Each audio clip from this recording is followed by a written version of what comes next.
Rachel, we have the luxury, and when I use the word luxury, being able to stay in places like the Four Seasons and the Ritz. We don't always stay there, but we're able to stay at those hotels, which are beautiful, luxurious hotels. But have you stayed on one of their yachts? No, and I heard the Ritz yacht experience is amazing, and the Four Seasons is following suit. Yes, and our guest today is going to tell us everything about her experience on those vessels. And Rachel, who do we have today? We have Elizabeth Davis, and she owns Ellington Motorsports, which is a luxury vehicle concierge service. So I can see how this luxury business kind of goes hand in hand with the luxury cruising experience. I've been looking at the emails that I get from the Ritz and the Four Seasons, looking at the ships, eyeing it up, and now I'm going to get to hear about it firsthand. But before we get into the interview, we'd like to tell everybody to sign up to our podcast. That means subscribe, like, comment, do whatever you want. But you can find us on all kinds of platforms like YouTube, TikTok, Instagram, Facebook, and many more. And Rachel, what do they need to do? They need to... During all this talk, I hope they already did. And that is smash that subscribe button so that way you don't miss any future episodes. And each week we're going to bring you a new episode. So we're super excited. So let's not take any more time of us talking. Let's get right into it. Hey, everybody. Thanks and welcome to another episode of Cruise Ship Explorers. We are super excited this week to have an amazing guest. Rachel, who do we have?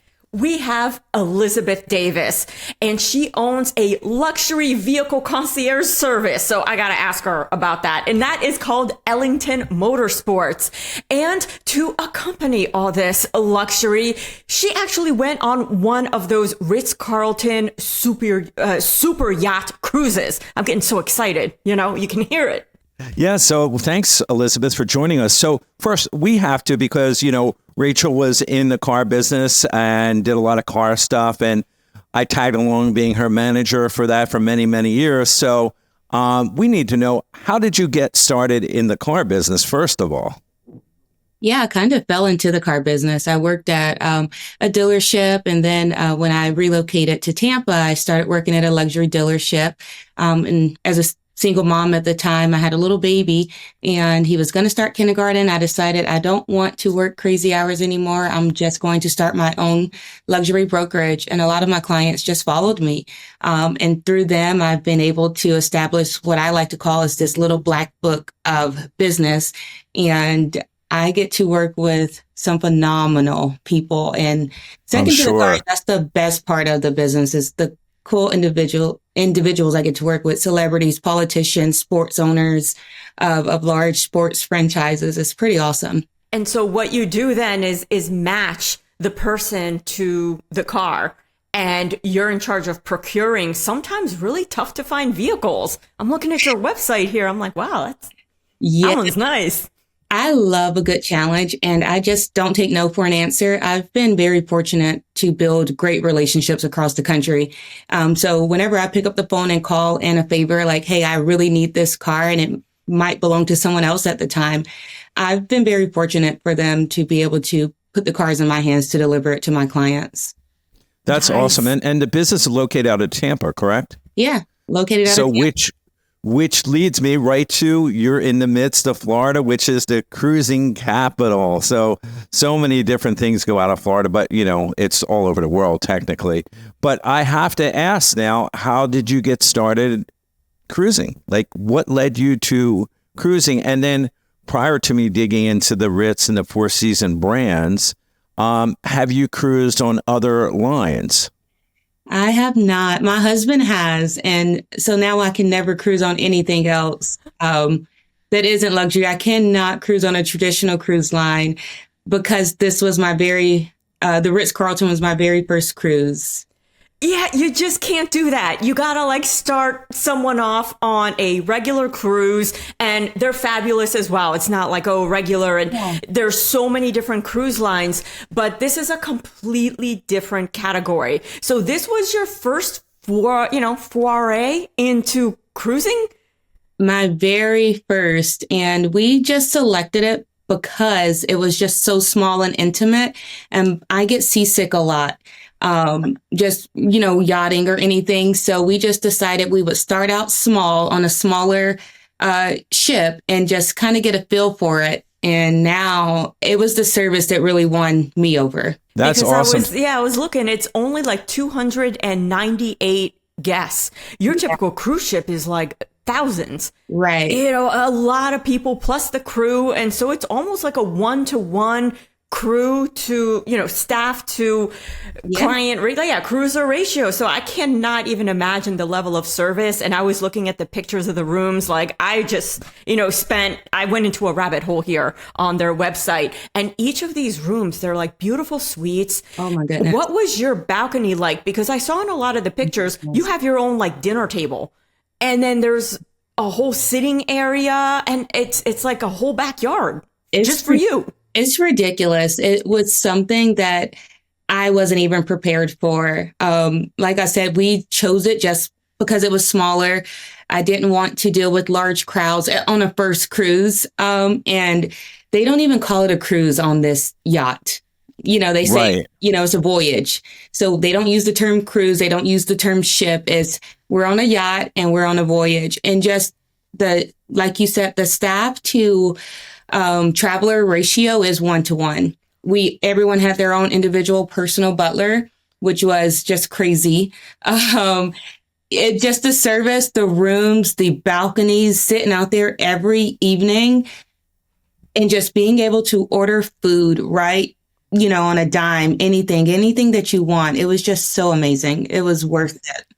How did your husband switch and know to go to a luxury cruise line from, if he's cruised, say Royal Caribbean, I'm not sure what lines he cruised on. How did he discover the luxury cruise lines and what attracted him to it? Because somebody that's more familiar with Royal Caribbean and say Norwegian might not be aware of the Ritz or the Four Seasons vessels. So how did he know? I actually showed him the cruise because okay. I received an email. Yeah. I received an email during the pandemic from the Ritz-Carlton. We're Marriott people. So Sure. One of our first vacations when we first met, we went to Hawaii for about 10 days and we stayed at the Ritz the entire time there.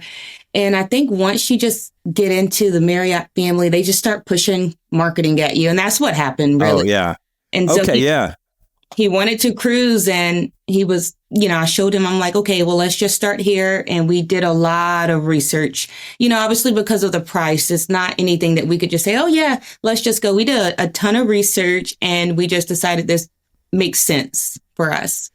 Yeah. And because it's fairly new, they're fairly new to the industry, even though they're finding very much success in it. Yeah. Which, more and more people will find out. But then again, it's like anything else, more and more people will find out, but then they're going to build new ships and new vessels. So I think that's good and they'll keep improving.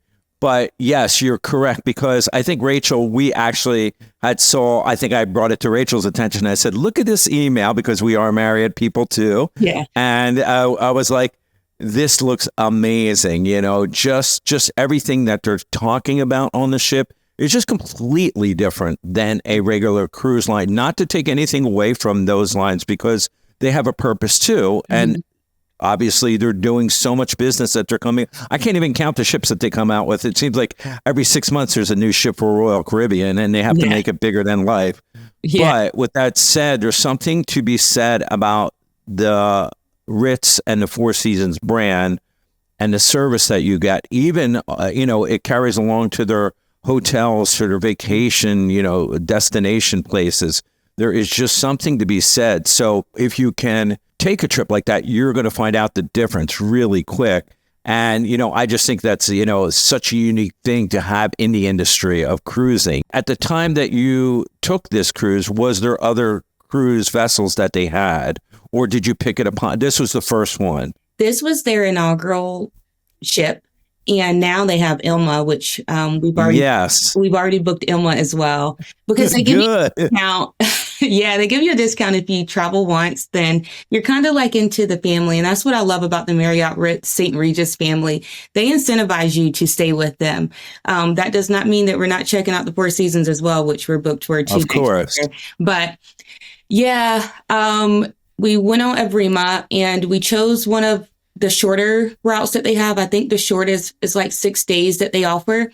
Okay. And you mentioned some of the destinations. So another thing that stood out to us was the destinations you go to. You're not going to ports where there's these large carnivals, and that matters because those ports can be commercialized. So you don't get the full experience of the destination that you're traveling to. And that means a lot to us. We're travelers, and we like to, divulge into the culture of the city or destination that we're visiting.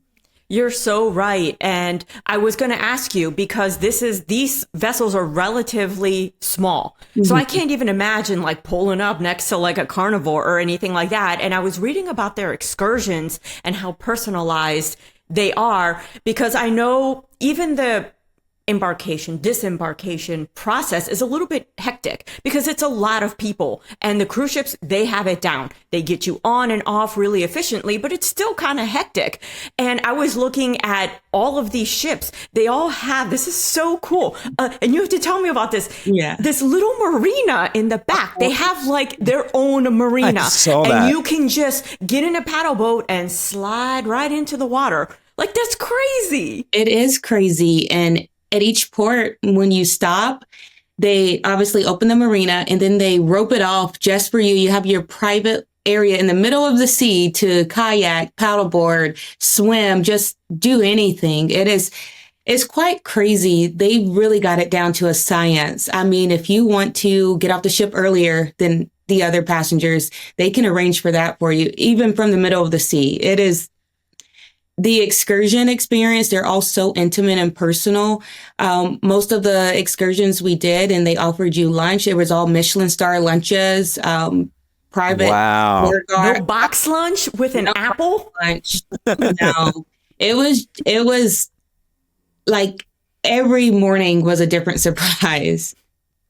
That's incredible. What about like the cuisine other than what they provided you? Because that's one of the things that like irk me when especially the Caribbean itineraries, you get off in an island or whatever country, you're in a very commercialized port, and it's typically not local foods, local crafts.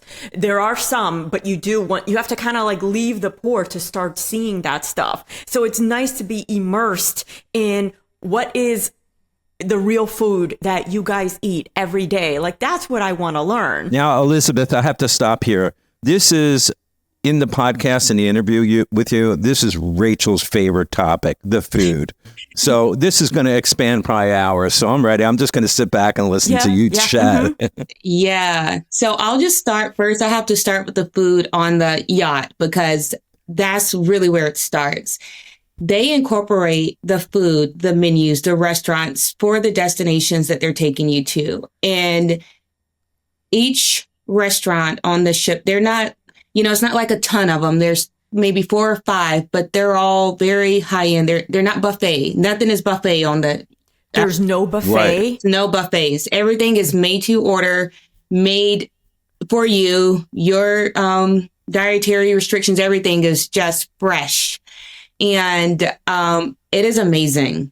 And do they have, I'm sorry to interrupt, but do they have different restaurants on board, or, is it just one main dining place, or how does that work? And I'm sure the in-service inside your room is just fabulous, as far as that goes.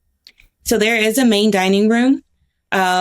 And that's where you want to go for a nice steak dinner and, breakfast every morning. And then there's a Michelin star restaurant called Sea. And it is just out of this world. I think it was 14 courses. It was something crazy. And wow. They shared a wine with each course. They even had a couple of moose bouches to start you. It was just crazy. They synchronizedly deliver your meal to you. The presentation and the food, the ingredients, everything is just chef's kiss. is it all included with like the price of the cruise, or how does that work? Because obviously the other cruise ships just they offer package upon package. And So with the Ritz, everything is included, with the exception if you want to get like a Michelin star dinner on the ship for that specific restaurant, that's the only one that is extra. But it is super affordable in comparison to if you're out in your town and you want to go to a Michelin star restaurant. sure, yeah. And it is a lot of courses. A lot. So it was good to just eat there one evening. But everything else is included down to the gratuities. They do not accept gratuities on the Ritz. You cannot tip. Wow. You cannot. Wow, that's incredible. And even alcohol? Even alcohol, even the high end alcohol, like not just, I don't drink. So, but my husband does. And he was telling me like everything, all of his high end bourbons that he loved, everything was included. I'd be curious to kind of then price compare a Ritz type of vacation with, you know, like any other big brand vacation, because once you start adding the dining packages, the Wi-Fi packages, the shore excursions alone are very expensive. You know, whether you do them on the ship or off the ship, I'm finding that the prices are converging. They're just kind of all similarly priced and up there a lot of the time. Yeah, I think he did kind of price compare once. It wasn't far off. I think if we planned a year in advance, because we had to wait for the ship to, you know, embark. But once you plan a year in advance, I think it's very affordable. If you're wanting to treat yourself to a nice vacation, it's not out of reach.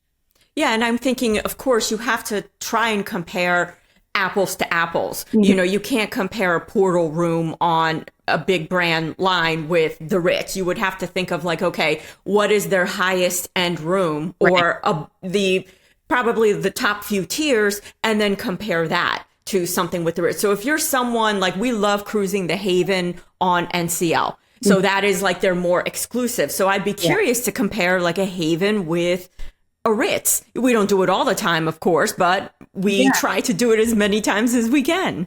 We get sucked in. That's what it is because of the luxury of it. That's what happens. Yeah. And then too, when you think about, you never have to wait in a long line. You never have to wait for anything. Like everything is at your fingertips, everything. And one of my biggest concerns when I'm traveling, especially out the country, is safety. So I like to go where people know that I'm missing. I haven't seen Elizabeth at all this morning. Let me just go check. Let me ring and make sure she's okay. And that's exactly what the Ritz offer. Whether you're staying at their hotel or on their yacht, they know when you're not in the building. They know when you're not on the yacht. For the yacht, they planned your entire, stop for you. So they know when to expect you, the people on the ship, the workers, when we stopped at the ports, they would also be in the city. So it was eyes on you at all time. You had your private escorts back onto the ship, your private transportation off of the ship. It was all really safe. Really, that's part of it is trying to plan taxis and bus rides. Like if you're DIYing your excursions, we enjoy doing that. We've gotten really good at it over the years, but it's still like you can't just get off the ship and be relaxed. Like we get off the ship, you start the negotiating process. Like you kind of see if their pricing is in line, like nobody's ripping you off, and we've had basically no bad experiences. Like no one has tried to take advantage of us or anything, but still, like, where's the taxi line, and reading maps, and my Google Maps stopped working because you're overseas. So it's a bunch of that. So my husband told me that I didn't get to experience that chaos. So that's what I was going to ask. I was going to say, because your husband did get to do both. Yes. So the amenities and the services, what did he have to say about the differences? I will just say this. We came home after being on the ship and he still was not used to not being, on the yacht.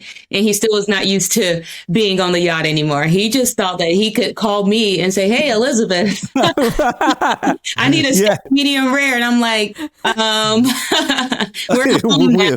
We're docked. We are home. Yeah. Oh my God. No, he is spoiled. I can tell you, just by us doing some of the, like Rachel said, the Haven or the other luxury rooms that are exclusive, because they are exclusive to that ship. Nobody else can get in, and you have your own private dining room, and it's more of a one-to-one. We get spoiled. Now it's very tough for us to do nothing against it because they're beautiful rooms, but to do a balcony room that has different services and stuff like that, we always find ourselves going more luxury. And now that the Ritz and the Four Seasons, we love the Four Seasons as well, the brand, have their yachts, we're eyeing those up as well. And taking a look at it. And it's great to hear that, your husband was able to experience both, because it is definitely night and day. There's no doubt about it. Especially too, being on a yacht, you're able to experience some different itineraries that a larger ship cannot do. Yeah. Exclusive ports as well. We went to, and I hope I'm going to pronounce it correct, Porto Turbo.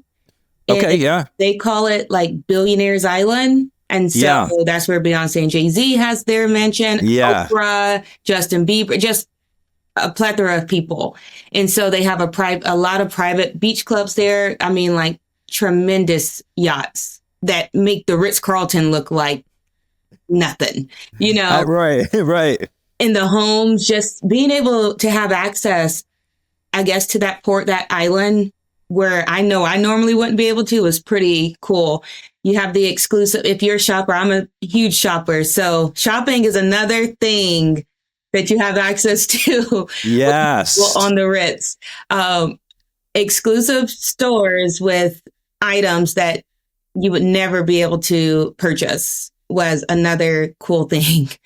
Yeah, I mean, and that's the thing. Like, I know that where the boats dock is completely different than, your regular line. And then also, too, again, just going back to the destinations, they're going to be able to, as the line grows more and more and offers more ships, they're going to grow, I believe, their destinations to places you cannot go unless you go with their, brand, which is super exclusive, because a lot of people don't want to go. They do the one, destination. They want to do something different, but it's normally the same old. They're finding themselves going to the same old places.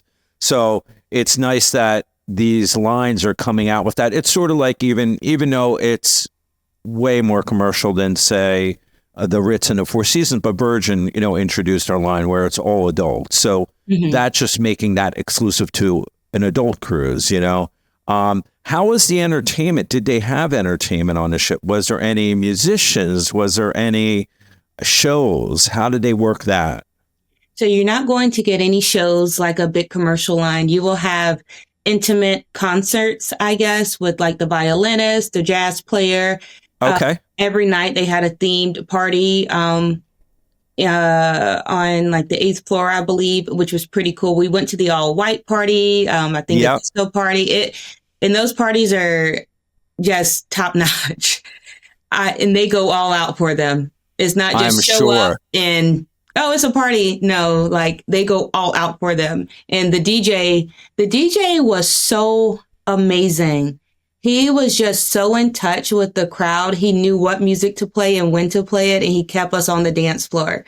And it was just amazing. Yeah, I was going to say, I have to believe the audition process. Oh, yeah. For the entertainers is such a different level than, the regular cruise lines where, we've been on just as of late 2 or 3 cruises now. I told Rachel, we're both musicians. And at the end of the day, we didn't see what we wanted to see. So we're like, oh, man, I guess they're just hiring to hire. But they're not going to hire to hire. You're going to have to have your act together. No pun intended. But I could see what you're saying, how he knew what he was doing. And he's probably, a named DJ, just being the DJ that probably does other work in like high-end places. The DJ, the piano player, and the singers, the jazz player, the violinist, everybody, they weren't just anybody. And I probably just had never heard of their name, but I'm sure they were like top notch from wherever of the world they're from. Yeah. Another thing on the yacht that I really, really appreciated is they have a boutique where they have like a lot of, shopping. They have some, Hermes, Birkins, and Chanel's and all that. But they also have a diamond cleaner. They have a guy that would clean. Diamond cleaner? A diamond cleaner. And watch. Wow. Watch resetter. Yeah. It was pretty amazing. Oh, yeah, that's amazing because, if you have your personal stuff on board, you want to get it, clean, service, whatever, Yeah. you can't find that on another ship or another line. That's not going to happen. And they encourage you to come down. Of course, they want to sell you some things too. Of course. But they encourage it and it doesn't cost anything. So, of course, here I am going. You take your bag. Here you go. Well, since we're here. Oh, why not? You may as well take advantage of it. It is the truth. I mean, you have your week there to take advantage of everything. Did you enjoy some in-cabin meals? Every single night.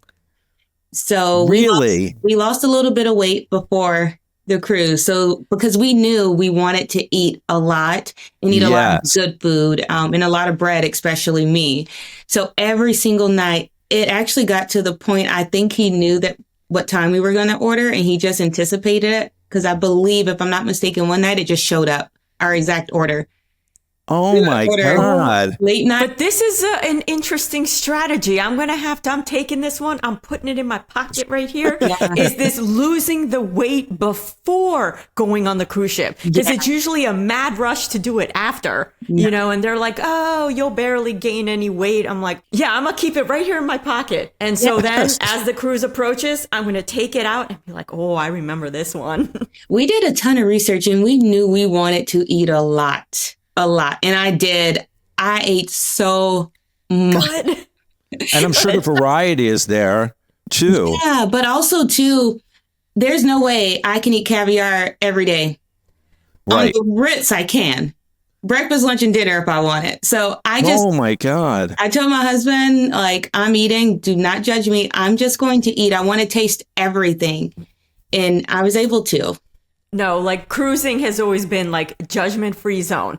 Like just pile it on. This is stuff that you just don't normally eat in daily life. So you got to do it, especially if it's included. Especially when it's a premier chef that's cooking it for you. So even if you, like, I know how to cook, but like they had some top-notch chefs there that just could really, really cook. And it was so good. Yeah, I'm sure. And I'm sure even the in-cabin presentation is there as well, where they're not just bringing you a pot of coffee. It's probably a French press or espresso or, just anything you can imagine. I'll just say this. On the Ritz-Carlton yacht, they call their water Moet.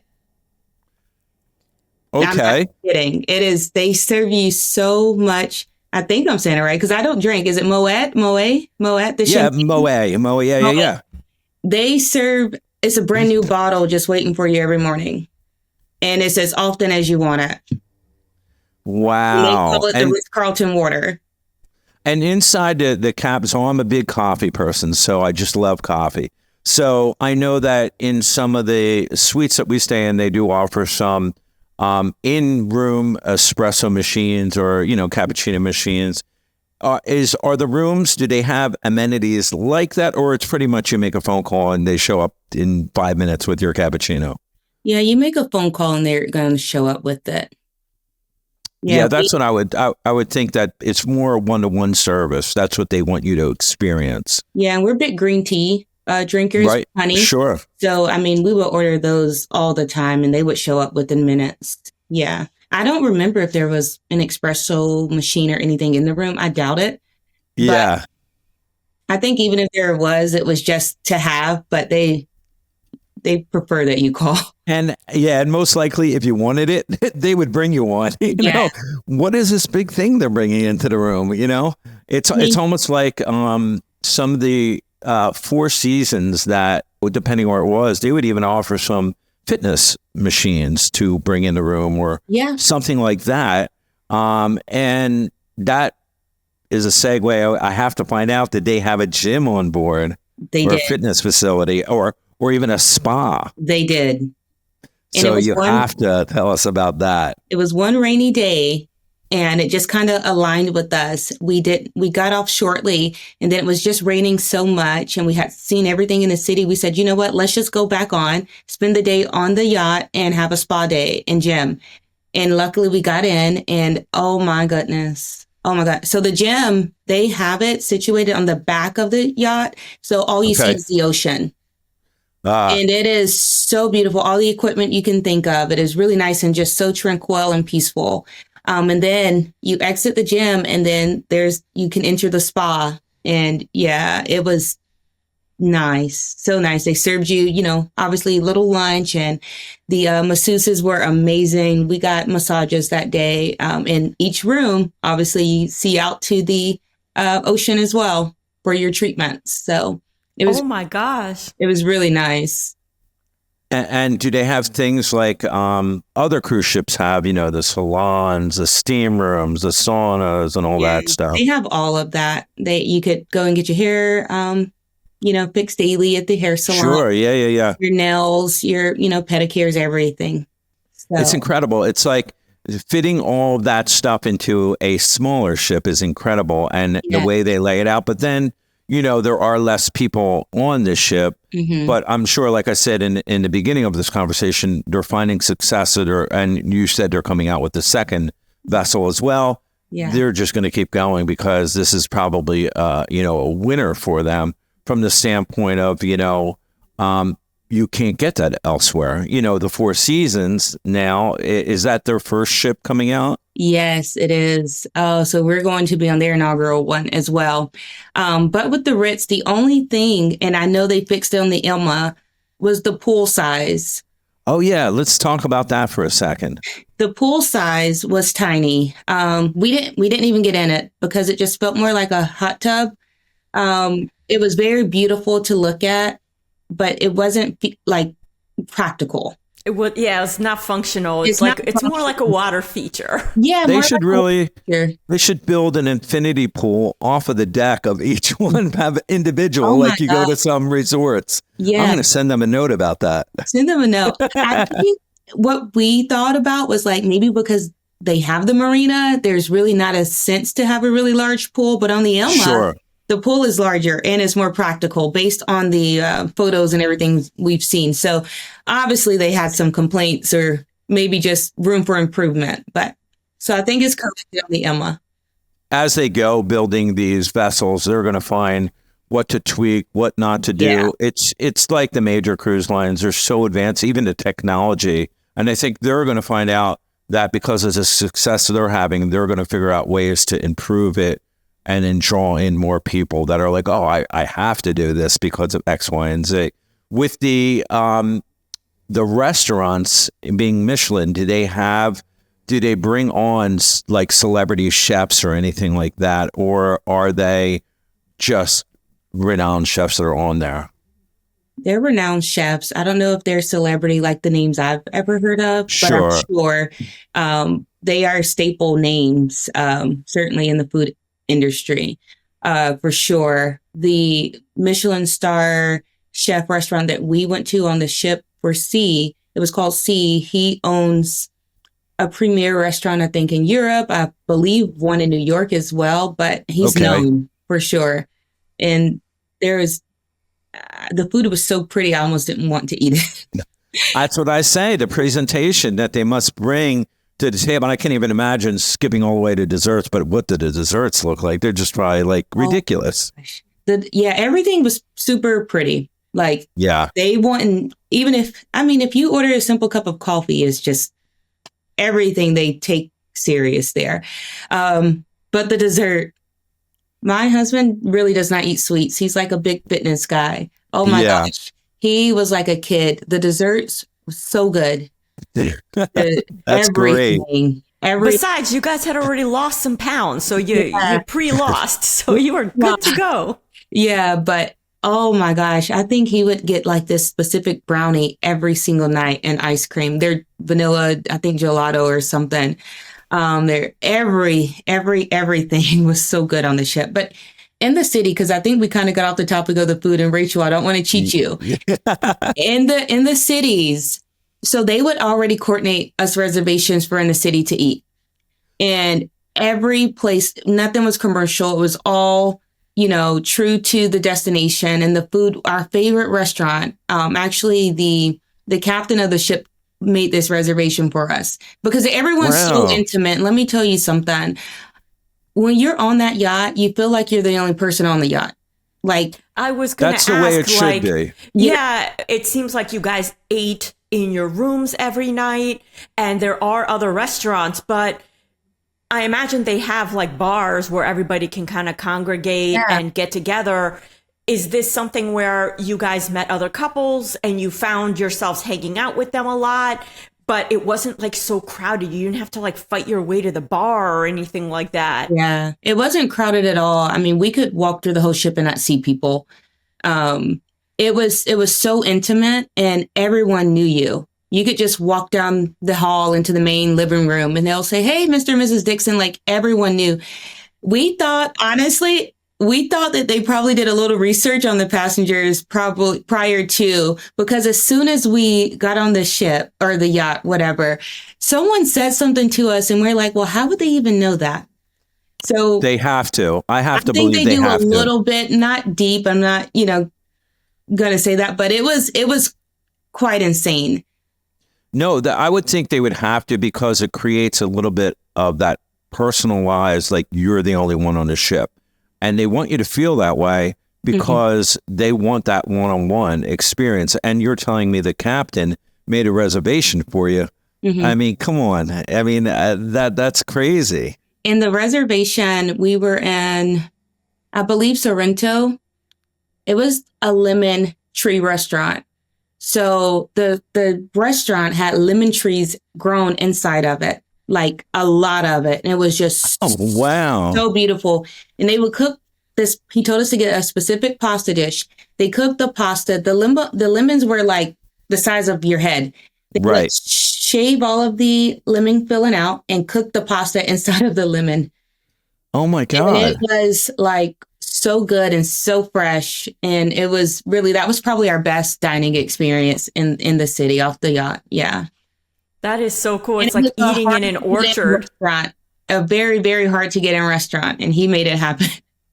That's incredible. And did you dine off of the ship, whether it be breakfast, lunch, or dinner, a lot? Did you get to experience that? At every port we tried to. So I believe at every single port we did. And we did shopping at every single port just to say, oh, we got something from here. But nothing was commercialized. Nothing was like, as soon as you get off, $10, $5, here, come to me, come to me. Exactly. None of that at all. You literally had to walk into whatever store you wanted to shop at. And all of the stores, one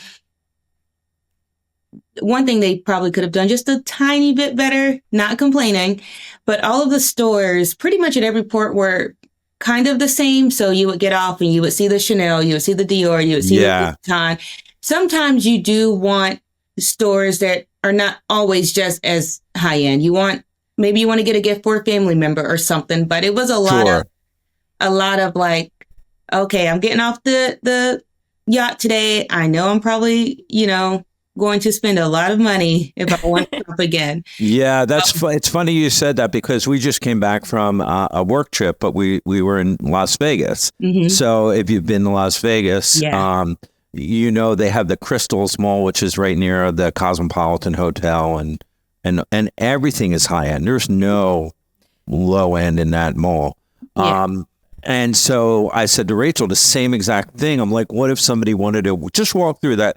Las Vegas, you can go anywhere and find anything you want, but just that one particular mall. So I think they just keep it to a certain level where, they're trying to appeal to a certain clientele. Yeah. And maybe they don't want to mix it, with just, even if it's a step down of a store, they probably don't want to introduce those brands, That's my thought. I'm not the realtor selling their lease, but I'm guessing on that. But that's incredible. And choosing your cruise, like the Four Seasons or the Ritz, did you base it upon the destinations, or did you base it upon your dates, or did you base it upon the brand?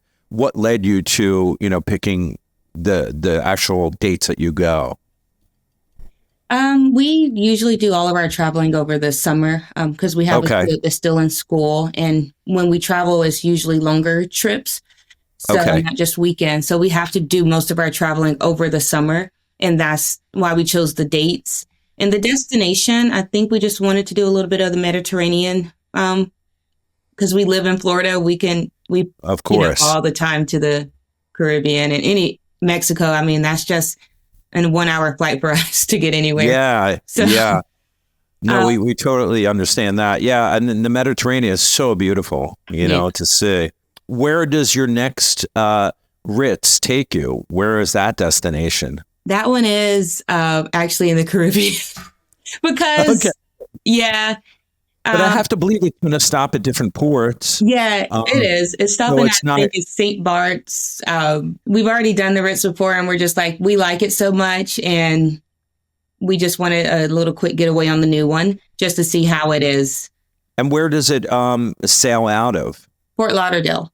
Oh, beautiful. Nice. That's local. So do most of the ship, I haven't looked into where they port and where they start from. From our research with the Ritz, in the wintertime, they're here in the Caribbean. And then in the summertime, they do a long 14-day voyage, which we considered all the way back to the Mediterranean. So you get some of both.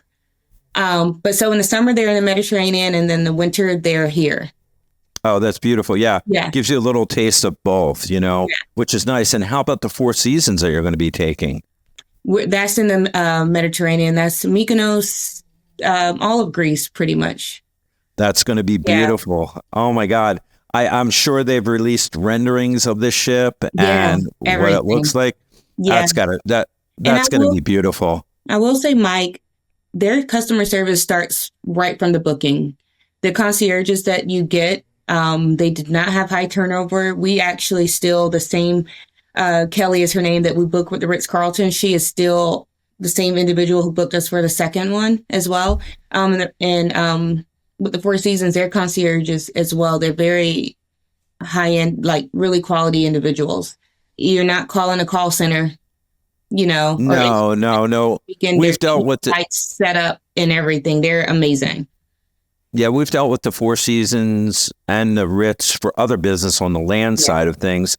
And those brands tend not to have a high turnover. And the reason is because it's a great position for them and they know how high end it is. So you're not going to find that call center. You're not going to find like, hey, I'm looking for John. Oh, he left, yesterday. He's off to another job. There's none of that, the high turnover, which is, I think, just amazing for the, it says it's high regards for the brands. Yeah. The fact that they have these yachts and they're breaking into the cruising industry is incredible because they're going to find their niche and their clientele. And I wouldn't be surprised. Have they sold out? Like quickly, do they sell out? For the Four Seasons, believe it or not, there was another a route we was looking for. It's already sold out. I can believe it. Get different. Yeah, they are selling out really fast. The Ritz too. The dates we wanted for our initial one, they were just available. But now the social media is like, podcasters like you all are just really helping them because they don't do a lot of marketing. They don't. Like, I think it's like me and like you, how you all receive the email and that's it. And I think it's probably targeted marketing. They want individuals that are already true to the brand.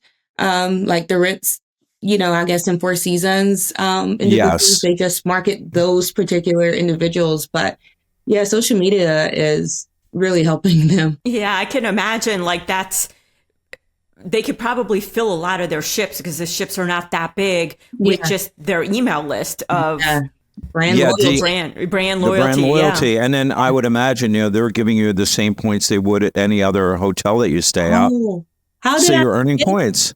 Yes, you earn a crazy amount of points. Right. Really? Yeah, for each dollar you spend. I forget what it is because it's my husband's Marriott account.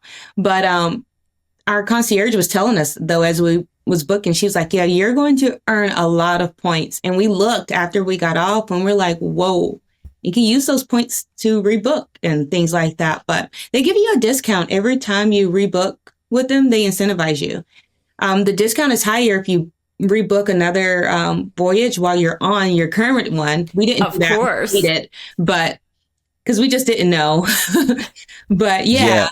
I mean, they have to keep their clients coming back, and that's a great way to do it. And it's the Marriott has just expanded their brand. I mean, just flipping back to Vegas, when we were in Vegas again, we had forgotten that we used to stay at the Cosmo all the time, Cosmopolitan, and they just switched to Marriott. And they're like, yeah, do you want the Marriott points? Because Marriott bought them. And we're like, yes, we'll take that. And the fact that now MGM has now merged with Marriott, they're just expanding their brands so much.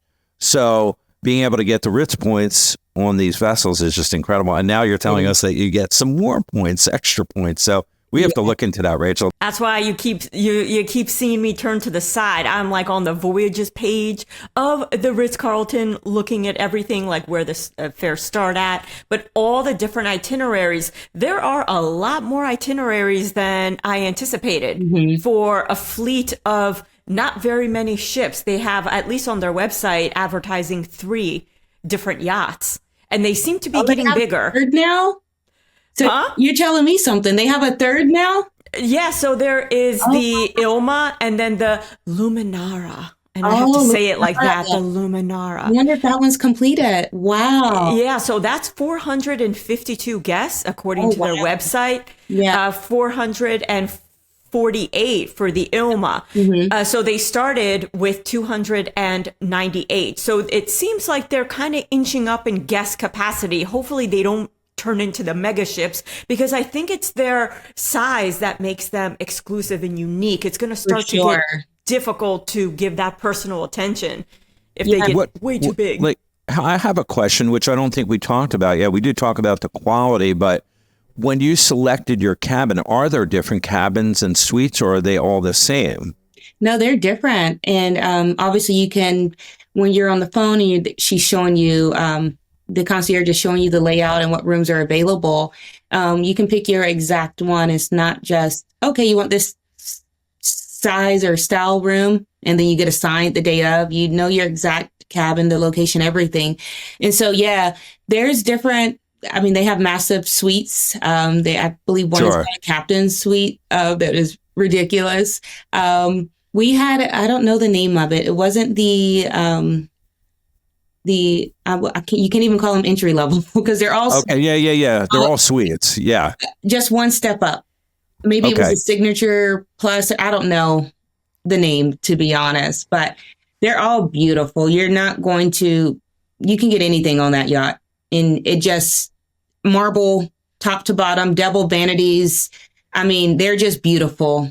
It's like staying in one of the rooms, in the luxury hotels. Honestly, like we were looking at pictures, and I was like, we've stayed at the Ritz, we stayed at the Four Seasons, and it is literally. I was telling Rachel, I was like, this looks like the rooms that we stay on, except you're on the water. That's exactly what we thought. Even just everything is so nice and plush and high end and super clean, and it's so spacious. You do not feel like you're on a yacht at all. Right. You feel like you're walking into a room in a hotel. Yeah, I'm sure your husband, being on the other cruise lines, he was probably like, we're not going back. We're not in a closet.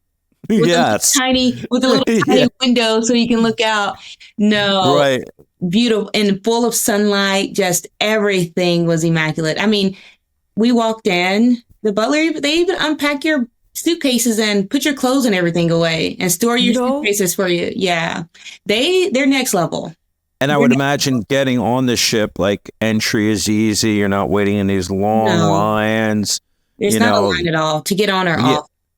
Yeah, they're just making it, the 5-star experience for everybody. They want that feeling. You have an ID that's assigned to you, and it has your photo and everything on it. You just scan to come on and off. But I did hear rumors on the larger commercialized ships that it takes, sometimes an hour to even get off at a port. Oh, we could tell you that. And even come here, it's not a wait at all. In fact, you tell them when you want to get off, and then the mini ship will be waiting for you, and it will not leave without you.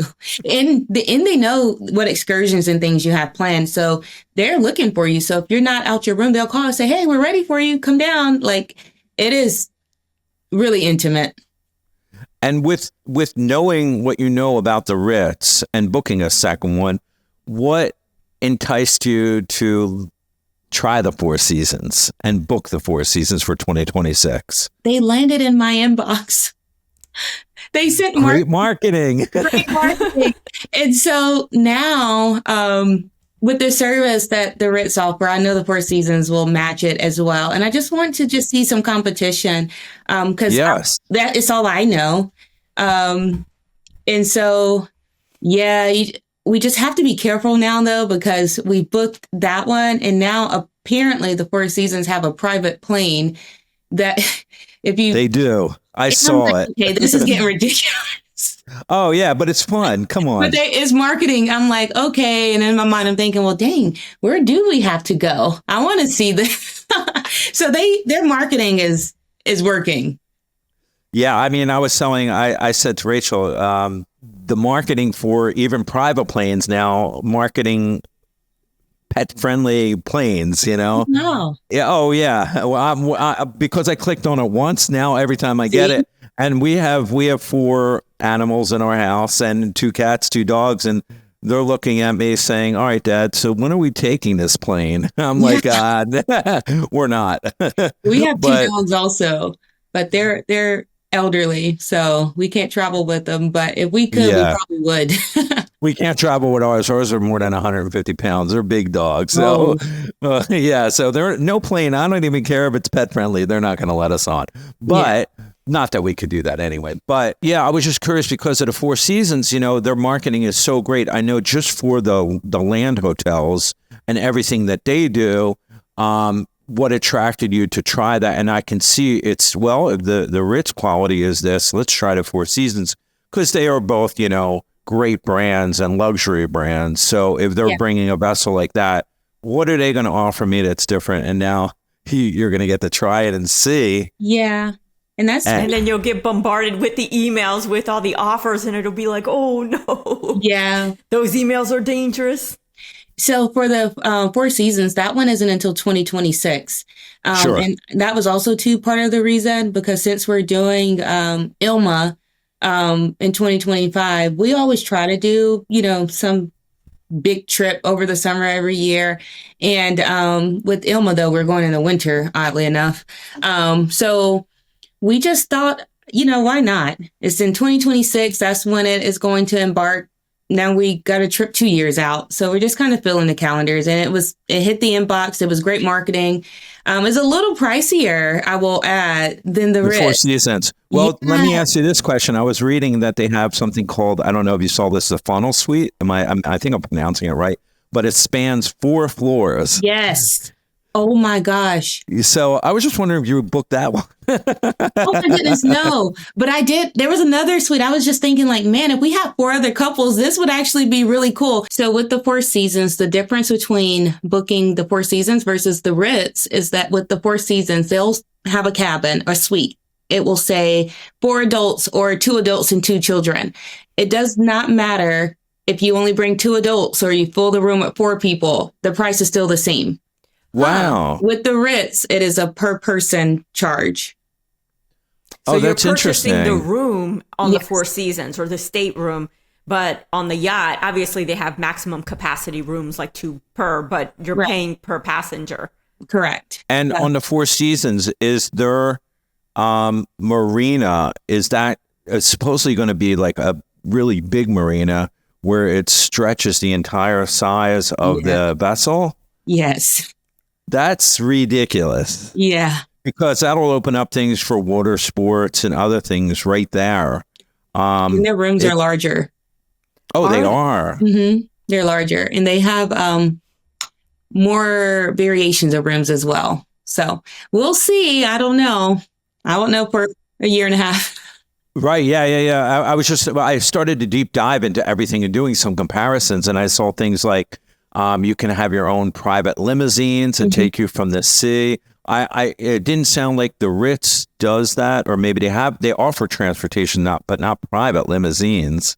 Yeah, I don't remember the Ritz offering a private limousine, but they have private transportation for sure. It's waiting for you.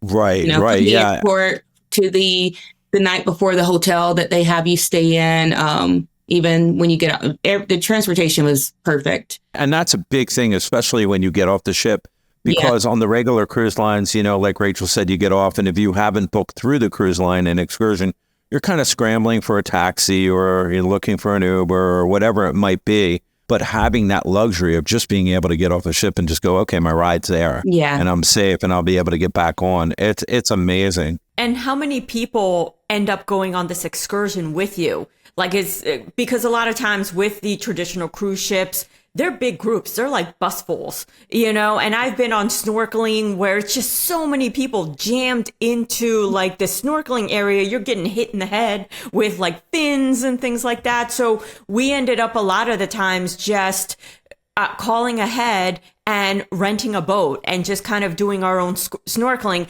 And you wouldn't believe the prices are somewhat comparable. Like you can rent boats for not a lot. By the time you pay for the excursion per person, you could have rented a boat and just have your privacy. So yeah, how many people were going with you?